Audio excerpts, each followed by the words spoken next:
Hi, I'm Carlise Burke, and welcome to An Actor's Library.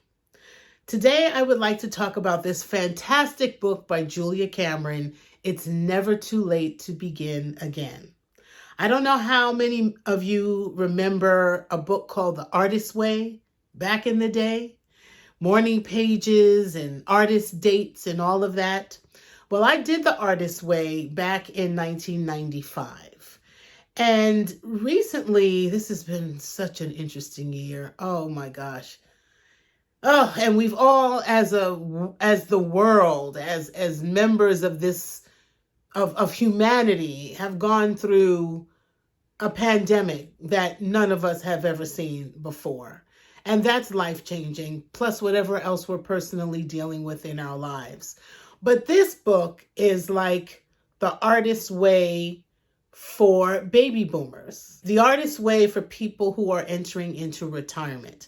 Now, as an artist, I don't feel like I'm ever going to retire, although I have thought about it, and I've said it several times, but you can't really retire from creativity. This book is for those people who may not have had an opportunity to explore their creativity because they made other choices based on their finances, based on maybe family, businesses, having a family to raise, being married, and needing to pay their bills and not just going into a creative field.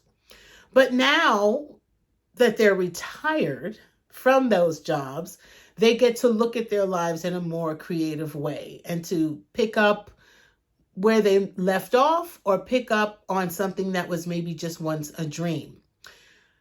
What's similar between these two books, this is The Artist's Way that I did in 1995. This one I did this year in 2023. It's a 12-week program. There's journaling. So there's morning pages. If anybody remembers morning pages, you write in your journal for at least 3 pages every morning for the entire 12-week program.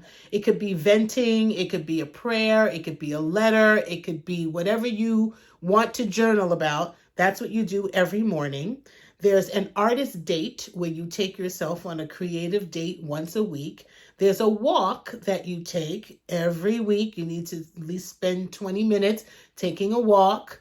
And what's different in this book for the retirees and the baby boomers is that you write a memoir.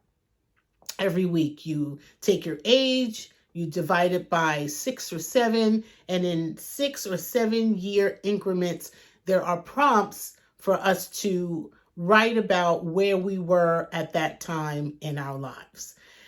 And it brings up a lot of awareness and a lot of memories, happiness, some sad, a lot of family. We look and examine our friends and so on and so forth. So I highly recommend this book. For me, it's what I needed at this time in my life. It has been a very interesting year. Oh my goodness, a very, very, very interesting year. And I can't wait to go back. These are the 3 journals that I used this time. And I know that there's other journals that I used in 1995 that I would like to go back and read and see where I was when I started and where I ended up when I finished the 12-week program.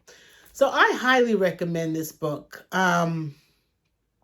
It's a great exercise to do for the end of the year, going into the beginning of the year, or really any time at all. If you have any doubts or confusion or hesitation about the creative you, this will definitely bring it out. So I don't want to go on and on and on and on. It's very personal. It's very spiritual. And I'm very glad that I found it because I was ready to do The Artist's Way all over again. I felt like I needed something like that to journal and to explore and to go deeper into myself and where I'm going for the rest of my life. But this was even better because it right on the nose, it met me where I am. So I recommend it to all of you who want to explore that creative side of yourself. And just know, it's never too late to begin again.